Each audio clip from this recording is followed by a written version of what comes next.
In part 4 of our lesson on trigonometric equations, you will learn how to solve by using trig identities. In this example, we have to solve on the interval 0 to 2 pi, so our angles will be in radian measure. The equation we have to solve is the sine of 2x is equal to the sine of x. Now, when you first look at this, you might think that we're ready to go because we have the same trig function, sine, that we do on the right-hand side. However, the argument of the sine function on the left-hand side is 2x, and that is different than the argument of the sine function on the right-hand side, which is only x. We need those arguments to be the same. Now we have a trig identity for sine of 2x. We can replace it with 2 times the sine of x times the cosine of x. Set that equal to sine of x on the right-hand side. Now all of the arguments are the same. All of the arguments are x. And we learned in a previous lesson that we take all of the terms and put them on one side, so we could put them all on the left-hand side and get 2 times the sine of x times the cosine of x minus sine of x will equal 0.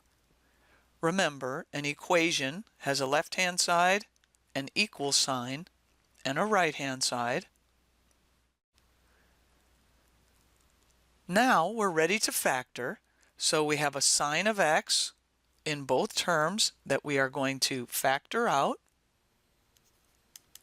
So we get sine of x times 2 cosine of x minus 1 equals 0. We apply the zero product property, and we have that either sine of x has to equal 0 or 2 cosine of x minus 1 has to equal 0. Let's start with this piece and draw a picture. We know that sine of x will equal 0 when x is equal to 0 or when x is equal to pi. So from this piece of the equation, we get x is equal to 0 or pi.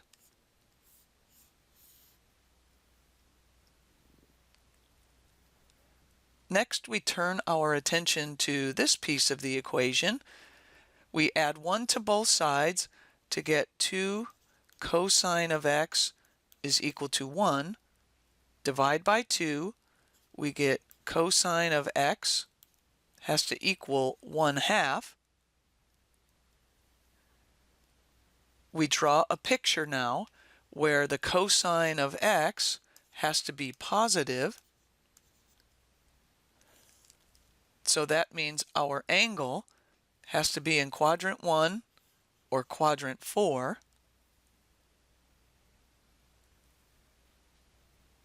Looking at our special angle chart, we go to the cosine row to a value of 1/2, and we find out that theta r is equal to pi over 3. So if we put theta r into quadrant 1, we'll get the angle is pi over 3.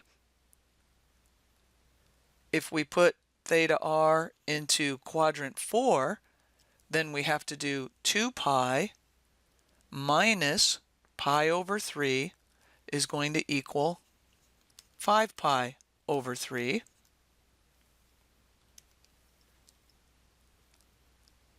So from this piece of the equation, we are going to get x is equal to pi over 3 or 5 pi over 3.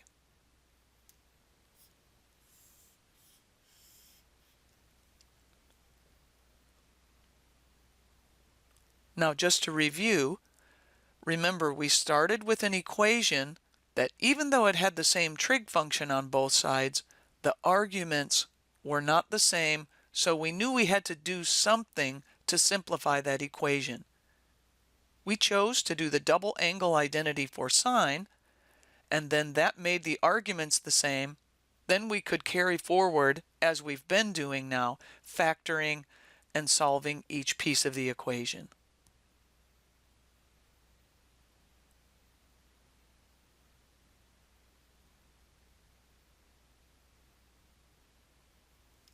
In this example, we will solve on the interval 0 to 360 degrees. We have to notice that we will give our angle answers in degree measure. The equation we're given is that cosine of theta is equal to negative cosine of 2 theta. So even though the trig functions are the same, we notice that their arguments are different. The cosine on the left-hand side has an argument of theta, where the cosine on the right-hand side has an argument of 2 theta. So that's our signal that we should use a trig identity on the right-hand side. Now for cosine of 2 theta, we know that we will have 3 choices to use. Now of those 3 choices, it's clear that we should choose the one that only has cosines in it, because the left-hand side of our equation only has cosines in it. So we will choose to substitute 2 cosine squared of theta minus 1 into the equation on the right-hand side. Don't forget you have that negative sign there, so you have to put that whole identity in parentheses. The left-hand side remains the same, cosine theta. So we can bring down the cosine theta on the left-hand side. On the right-hand side, we will distribute that negative sign, and it becomes negative 2 cosine squared of theta plus 1. We need to gather up all the terms on one side of the equation. Since the cosine squared term is negative over here, it's easier to factor if that were positive, so let's bring it over to the left-hand side.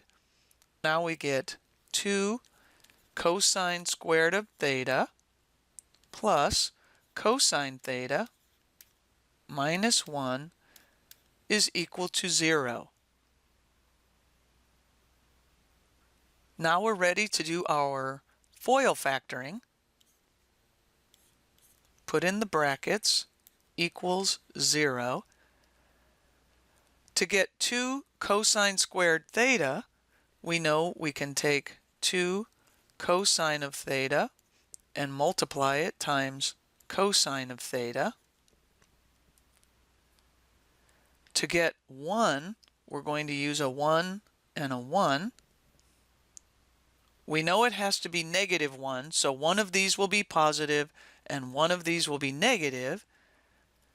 To figure that out, we have to look at our middle term, which is plus 1 cosine of theta. So that tells us that the 2 cosine of theta needs to be positive, so that we get plus 2 cosine of theta. And the 1 cosine theta needs to be negative, so that we subtract a cosine theta. So 2 cosine theta minus 1 cosine theta gives us our 1 cosine theta. Applying the zero product property, we will get that 2 cosine theta minus 1 will have to equal 0, or cosine of theta plus 1 will have to equal 0. Let's take these equations one at a time. If we start with this one, we want to add 1 to both sides, and we have 2 cosine theta is equal to 1, which means cosine of theta will equal 1/2.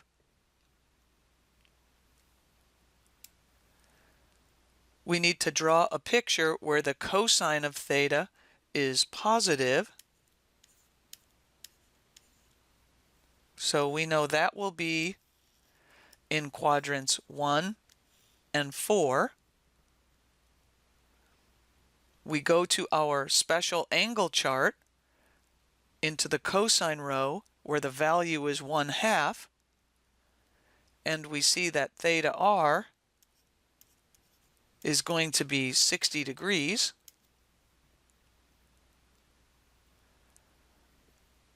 If we put theta r into quadrant 1, we know that will give us an angle of 60 degrees.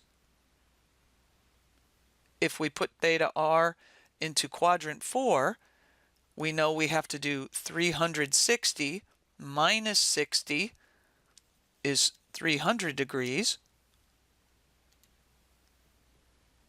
So from this piece of the equation, we are going to get that theta is equal to 60 degrees or 300 degrees.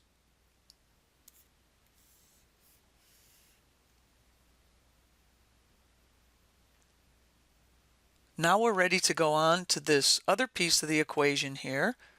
We would want to subtract 1 from both sides, and now we have cosine theta is equal to -1. We can draw that picture. We know that cosine is equal to -1 only here at 180 degrees.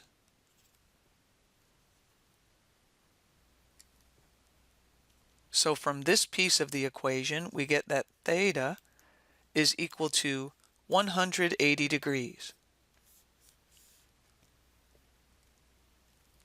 So our original equation that we started with has 3 solutions: 60 degrees, 300 degrees, and 180 degrees.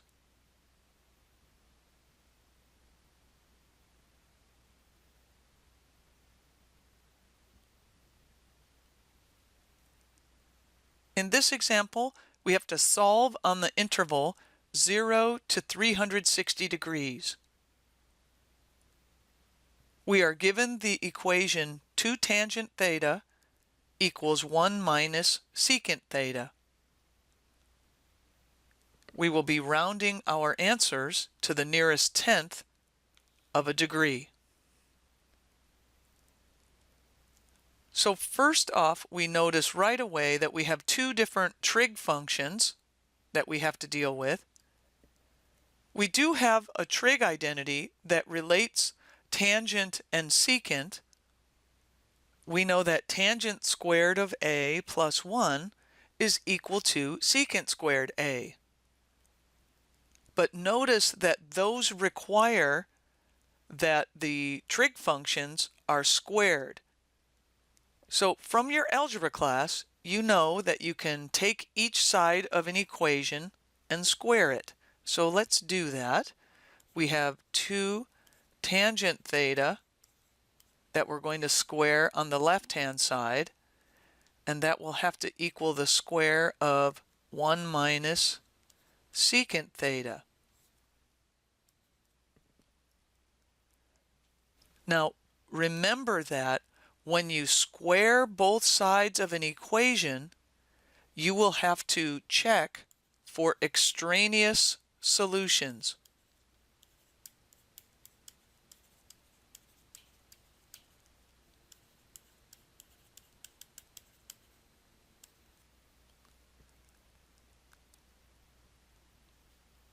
So let's review from your algebra class for a minute. Remember, if you have an equation that looks like x equals -4, and you decide you're going to solve that equation by squaring both sides. It turns into x squared equals 16. Then by the square roots property, that becomes x equals plus or minus the square root of 16, which is x equals plus or minus 4. Now, when you go to check those answers with the original equation, you notice that you now have an extraneous solution of x equals 4. X equals 4 does not work in the original equation. So the moral of the story here is anytime you square both sides of an equation, you will have to check for extraneous solutions. So now back to our trig equation here.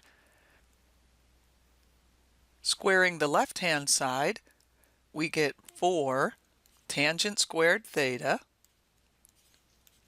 equals, squaring the right-hand side, we're going to get 1 minus 2 secant theta plus secant squared theta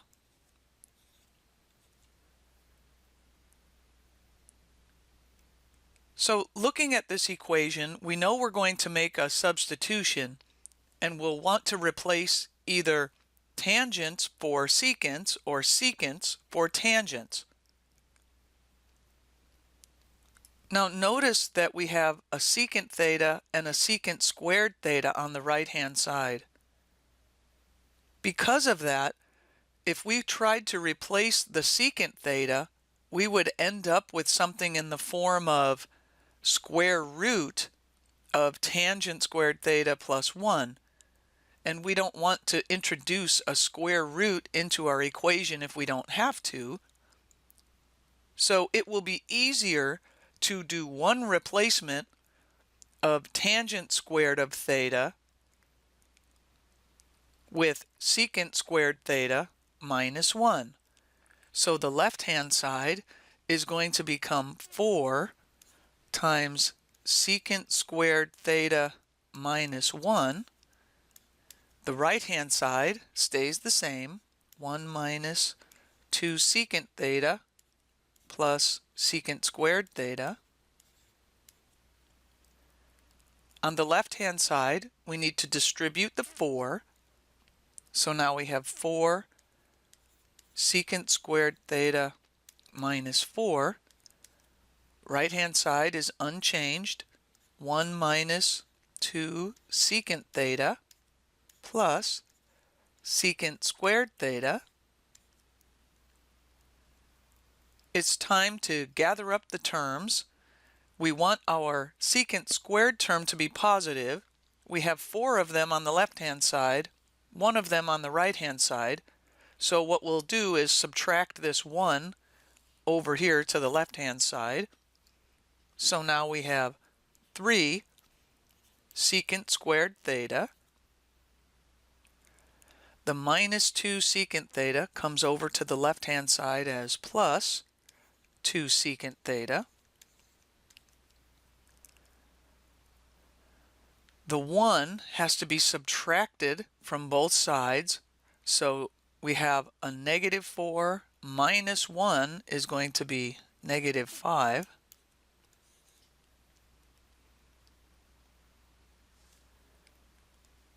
Now it's time to do our FOIL factoring. So we put in our parentheses, equals 0. To get 3 secant squared theta, we will take 3 times secant theta times secant theta. To get 5, we know we're going to have to use 5 and 1, so it will matter where we put them. We look to our middle term, needs to be plus 2 secant of theta. So then that means we need to put the 5 here and the 1 here,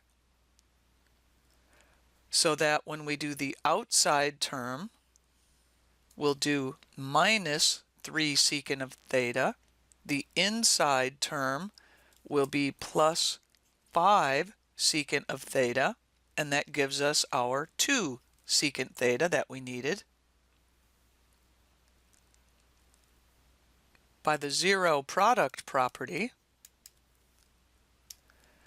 we get two equations.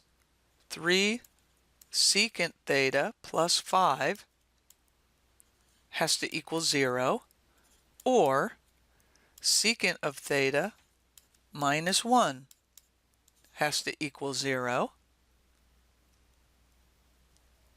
Starting with this one, we would subtract 5 from both sides.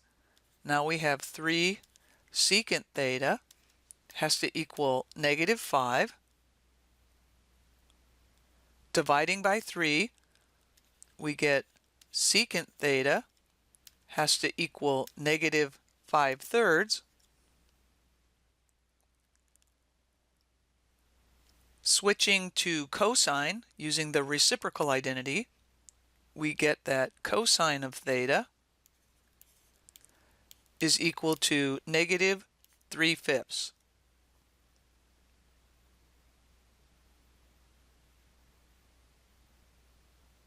So now we can draw a picture where the cosine of theta has to be negative. We know that means that theta is going to have to live in quadrant 2 or 3. 3/5 is not one of our special angle values, so we know we're going to be using our calculators. We will need to evaluate the cosine inverse of negative 3/5. So we grab our calculators. Make sure that you're in degree mode and change into it if you need to. Then we will do second cosine inverse of negative 3/5. Close our parentheses, and we see that we get 126.9 degrees, rounding to the nearest tenths place. Now, we have to make sense of that with our picture.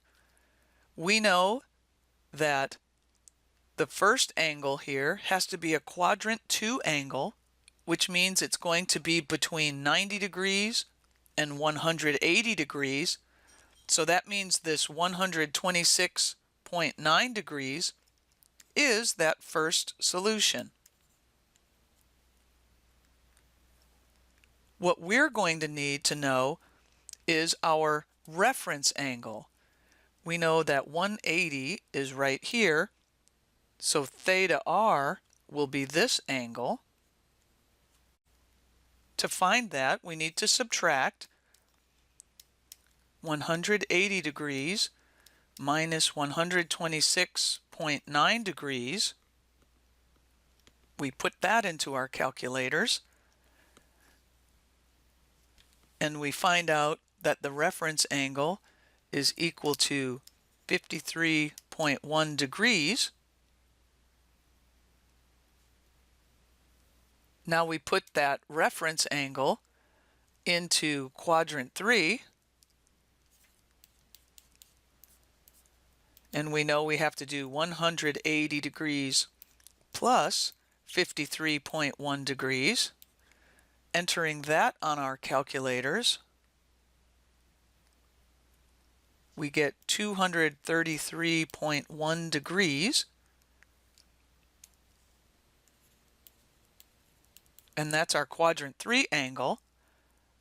So from this piece of the equation, we get that theta will equal 126.9 degrees, or 233.1 degrees.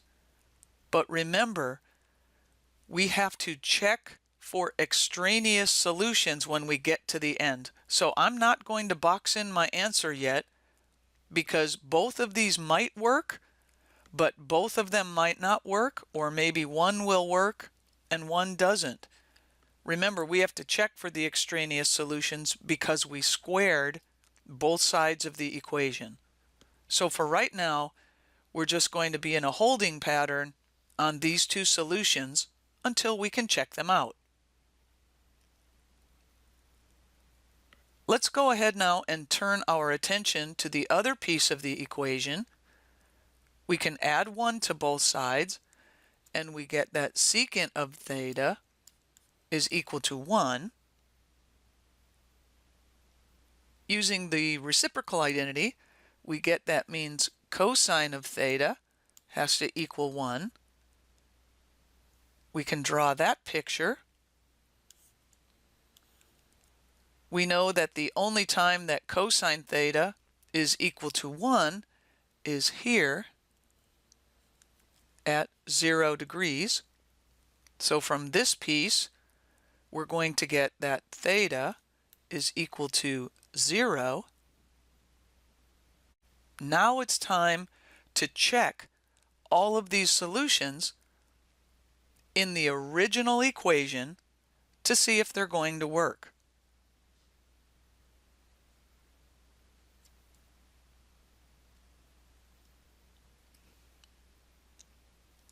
Now, when we do our checking, we will need to make sure that we use the original equation. Don't use any other version of the equation.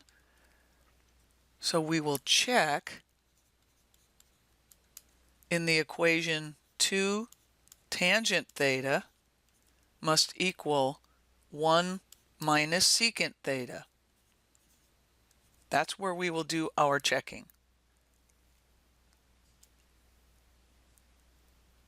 So let's start off with the easiest one. Theta equals 0 degrees.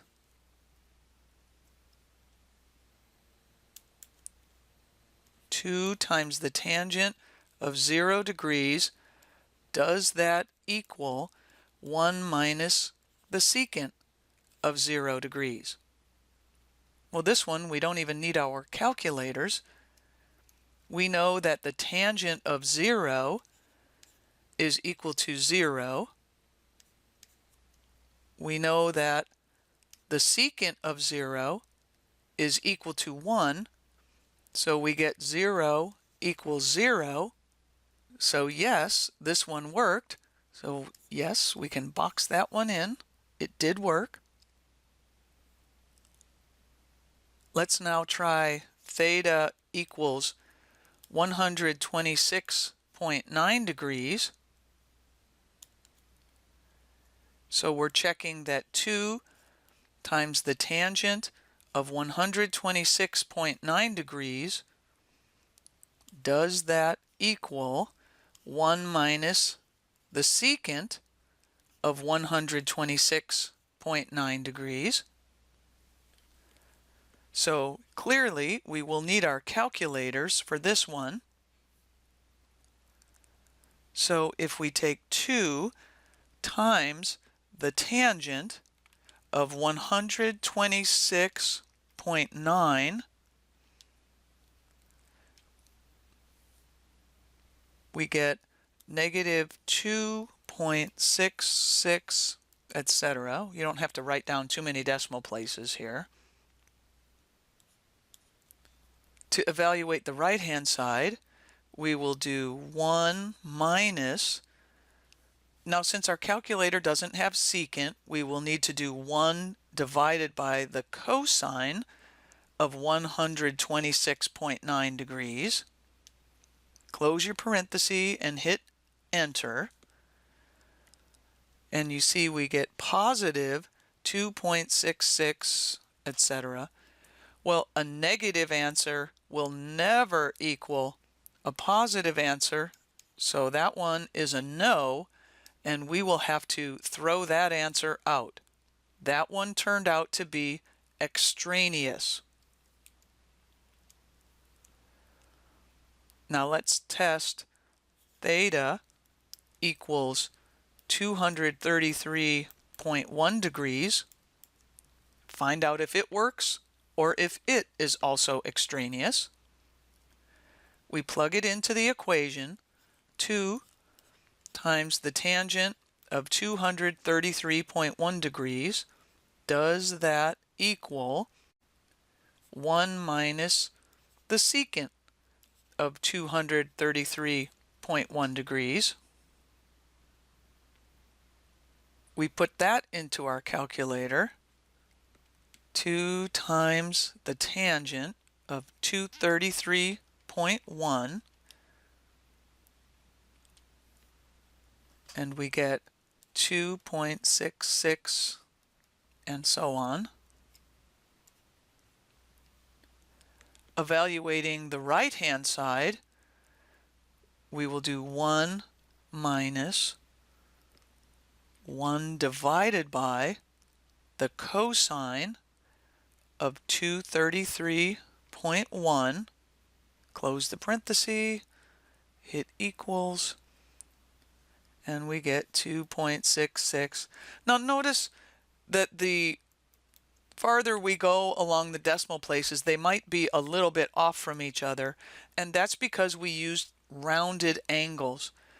But these are close enough for us to understand that these two are equal to each other. So this is a yes, and that means this one also worked. So our answer here, then, is that theta is equal to 0 degrees or 233.1 degrees.